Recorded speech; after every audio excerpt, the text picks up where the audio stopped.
बिस्मिल्लाहिर्रहमानिर्रहीम। मैं हूं नवेद ज़ुबैरी सिचुएशन रूम के एक नए प्रोग्राम के साथ। आज जो मेरा प्रोग्राम है वो मेरे पुराने सारे प्रोग्रामों से ज़रा एक मुख्तलिफ और हट के होगा। मैंने पिछले 2 दिनों में वो काम किया जो पहले मैं कभी नहीं करता था, लेकिन यूँ कि कुछ सिलसिला ऐसा चल निकला है कि मुझे भी ये करना पड़ा। मैंने ज्योतिषियों से रब्ता किया और बाकायदा मैंने उनको पेमेंट की है। एक ज्योतिषी थे तो बंगाली डॉक्टर, नाम यूँ कि उन्होंने मना किया है, कॉपीराइट की वजह से उनका नाम नहीं ले सकता, मगर प्रोफेसर हैं, रिटायर्ड प्रोफेसर डॉक्टर हैं ढाका यूनिवर्सिटी के। उनसे बात हुई। एक लंदन में मुकीम है इंडियन सिंह साहब है, उनका नाम भी नहीं ले सकता, लेकिन वो भी प्रोफेसर हैं, रिटायर्ड प्रोफेसर। एक अपने पाकिस्तान के बड़े नामी ग्रामी जिनके पास मैं खुद बजाते घर गया और अभी थोड़ी देर पहले ही वापस आया हूँ। तीनों से मुख्तलिफ सवालात किए कि कैसा होगा 2023। ये आजकल का बड़ा हॉट है। इसमें मैंने अपने पसंद के कुछ सवाल दिए, कुछ सियासी सवाल थे, कुछ समाजी सवाल थे और कुछ मेरे अपने और सवालात थे। तो उनका जो कुछ उनकी राय आई, और अभी थोड़ी देर पहले जब सबकी मैंने कंक्लूड की, कुछ कटा के बटपटा के फटफटा के जो मैं ऑन एयर दे सकूं वो मैंने जमा की है और जो मैं आपसे शेयर करूंगा। ये बड़ी कीमती हैं और बहुत ही ज़्यादा ऑथेंटिक लोगों की है। ये सही है गलत ये तो अल्लाह जानता है, मेरा इसमें इतना ज़्यादा बिलीव नहीं है, लेकिन जो कुछ भी इनके इल्म से मैंने हासिल किया, जो कुछ भी मुझे मिली, वो मैं आपके आगे पेश करूंगा। आगाज़ करता हूँ एक शेर से। 2023 नया साल शुरू हुआ, अभी पहला महीने के पहले ही हफ्ते चल रहे हैं। शिकार फिर वही होगा, सुना है साल बदलेगा। शिकार फिर वही होगा, सुना है साल बदलेगा। वही हाकिम, वही कातिल, वही जालिम, वही मजलूम। वही हाकिम, वही कातिल, वही जालिम और वही मजलूम। शिकार फिर वही होगा, शिकार फिर वही होगा, शिकारी जाल बदलेगा। मतलब नए रूप से आएंगे आपको लूटने के लिए, नए नए कपड़े पहन के आएंगे, नई नई चीज़ों में आएंगे। लूटने वाले वही होंगे और लूटने वाले आप ही होंगे भाई। जालिम वही होंगे, मजलूम आप ही होंगे भाई। और क्यों होंगे? क्योंकि आप सो रहे हैं। आपको जगह जगह के थक गए हम जैसे पता नहीं कितने लोग, और आप पता नहीं कौन सा नशा करके सो रहे हैं। भाई वो नशा ही बता दो वो क्या है। लोग भाई पहले पिछले 12 साल भी कह चुका हूँ, माओ ने चाइनीज़ को अफीम का नशा छुड़ा दिया था। आप पता नहीं कौन से जहनी गुलाम बन गए हो। इसको किस तरीके से निकालें आपको यार। कहीं कोई और गुलाम बन गया हो तो उधर जाके कोई झगड़ा करके, कोई जंग करके उन गुलामों को आज़ाद कराया जा सकता है, कराया गया है। एक जहनी गुलाम को कैसे आज़ाद कराएं भाई, बहुत मुश्किल है। उठो जागो यार, कहाँ आटा किधर पहुँच गया, चीज़ें किधर पहुँच गई। बहुत ठंड पड़ी है। जिस दिन तुम जागोगे भाई उसी दिन शिकार को तुम जो है खुद शिकार करोगे। मुट्ठी भर है, 2500 2600 कितने हैं, और 2500 करोड़, मतलब 25 करोड़ लोगों को यार अखबार बनाया हुआ है 2500 लोगों ने यार। तुम लोग को भी खैर बहरहाल बड़ी दिलचस्प मालूमात है जो मैं आपसे शेयर करने जा रहा हूँ। सियासी जमातों का कुछ रूज ज़वाल का मैंने पता किया कि ये 2023 में जो इलेक्शन का साल हमें नज़र आ रहा है उसमें कैसा होगा। तो उन्होंने बोला जो मुझे अपनी बात, सबसे पहले वही बता रहा हूँ जो मुझे अपनी दिल की बात लगी, कि बहुत सारी सियासी जमातें पाकिस्तान की सियासी से तारीख से मतलब ख़त्म हो जाएंगी। वो उनका नाम नहीं रहेगा उसमें। बहुत माज़रत के साथ ये भाई मैंने ज्योतिषी नहीं बोला है। PMLQ नामी जमात जो है जॉय शुजात वालों की प्रलाई की, वो ख़त्म हो जाएगी। वो बिल्कुल नेक्स्ट टू फिनिश हो जाएगी। अच्छा, कराची से जो कुछ सियासी जमातों का नाम देता नहीं लूँगा, मेरे दोस्तों की जमातें, कराची से बहुत सारी सियासी जमातें जो मुकामी हैं वो भी सफ़े हस्ती से मिट जाएंगी। ठीक है। अच्छा, PMLN बहुत सुकड़ जाएगी, बहुत सुकड़ जाएगी। एक फॉर्मल थी, एक वो जैसे लिमिटेड कंपनी नहीं है, वैसे भी लिमिटेड कंपनी ही है। नून लीग अभी मरियम नवाज़ को बना दिया सीनियर नायब सदर, मकसद चेयरमैन भी वही, सदर भी वही, ख़ानदान में रहा है ना, कोई चीज़ ख़ानदान से बाहर नहीं जाए। अब उनको बना दिया थर्ड पावरफुल, बाकी लोग तो उधर मज़ारे हैं, करो खिदमत उनकी, करते रहो। तो मगर बहुत सुकड़ जाएगी अगले इलेक्शन में। मौलाना फजलुर रहमान से माजरत के साथ इनकी एक और बात भी बताई है उन्होंने, वही बताऊंगा। आपकी जमात भी सरमुनानी तौर पे 1 या 2 आदमी को रह जाएगी और ये भी तकरीबन ख़त्म ही समझिए। 3 जमातें पीपल्स पार्टी, PTI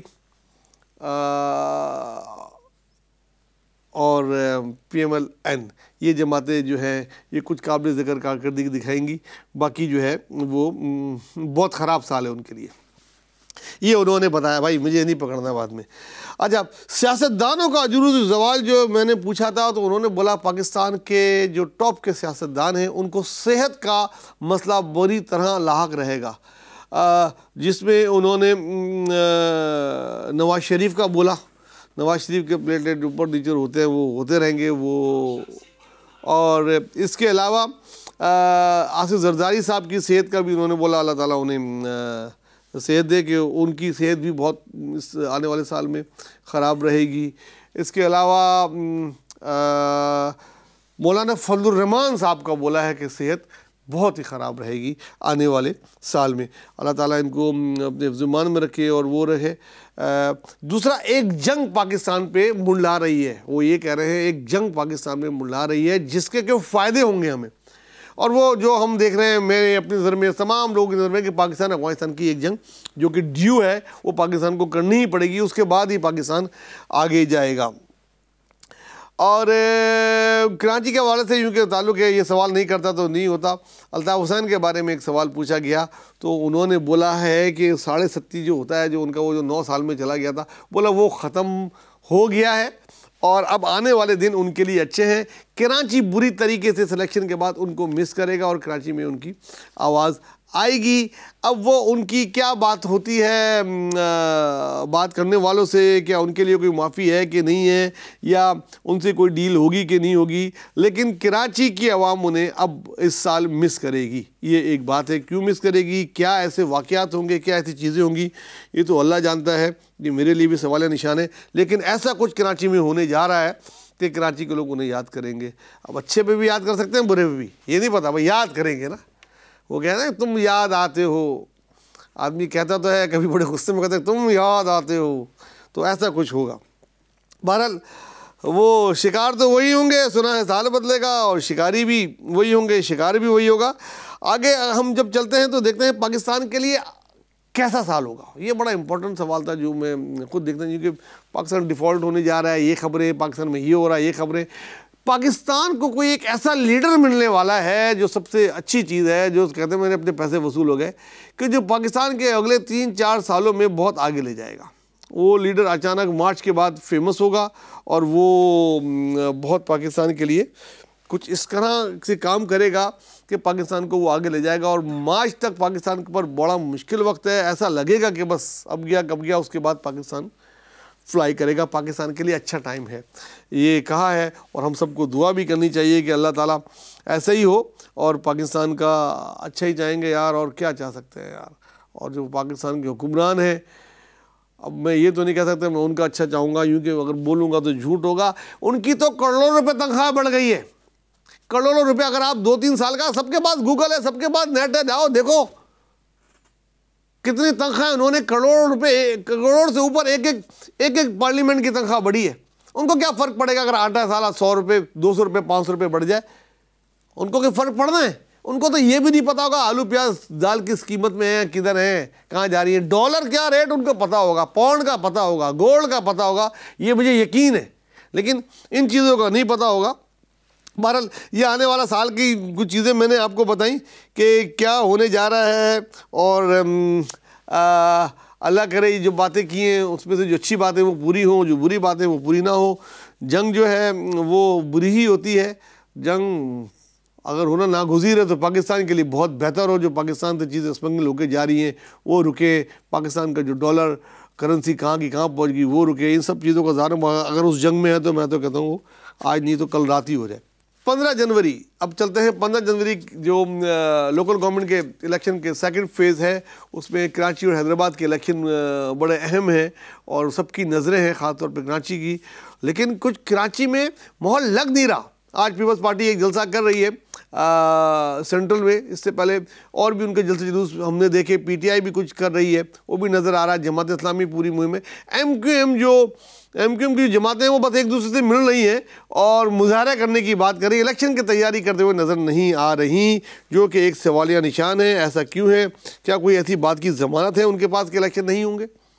अगर है तो वो हम लोगों को नहीं पता, कम से कम मीडिया को नहीं पता।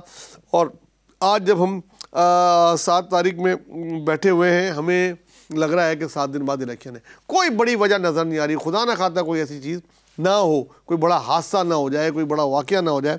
इलेक्शन होने जा रहे हैं और ये इलेक्शन बहुत कुछ बता देंगे। कराची की बहुत सारी चीज़ें ये इलेक्शन भी दुरुस्त कर देंगे।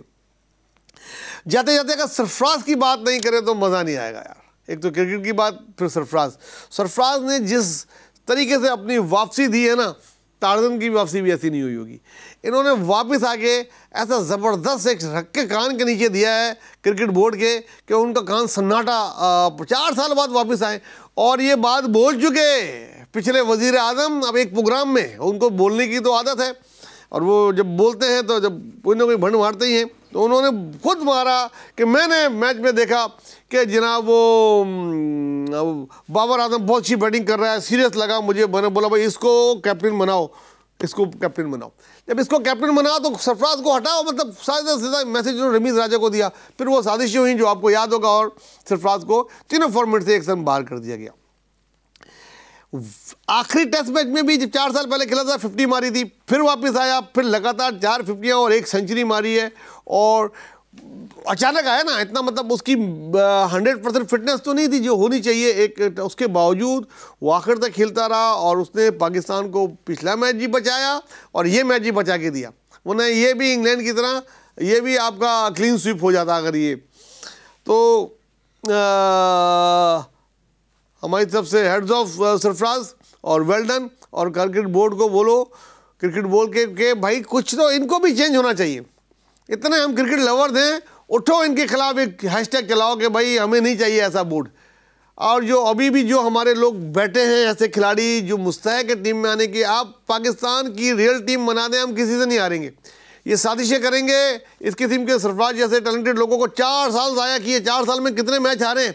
कोई है इसका हिसाब देने वाला?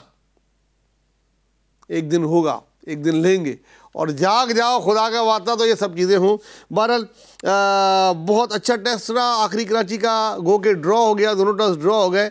विकेटें ऐसी बनाई है इन्होंने, सबक ही नहीं सीखा, लेकिन बड़ा मज़ा आया। आखिरी ओवर तक जो है नहीं पता लग रहा था, जब 3 ओवर बाकी थे एक छक्का लगा दिया था नसीम ने, एक होप हो गई थी कि जीत जाएंगे, 20 से कम रन रह गए थे, लेकिन बैड लाइट इतनी हो गई थी एम्पायर का फैसला हुआ और वो मैच हार जीत के फैसले के बगैर ख़त्म हुआ। नाज़रीन इसके साथ ही हम अपने प्रोग्राम का इख्तिताम करते हैं। अपना दोस्तों, रिश्तेदारों, ख़ासकर गरीबों का बहुत ख्याल रखना।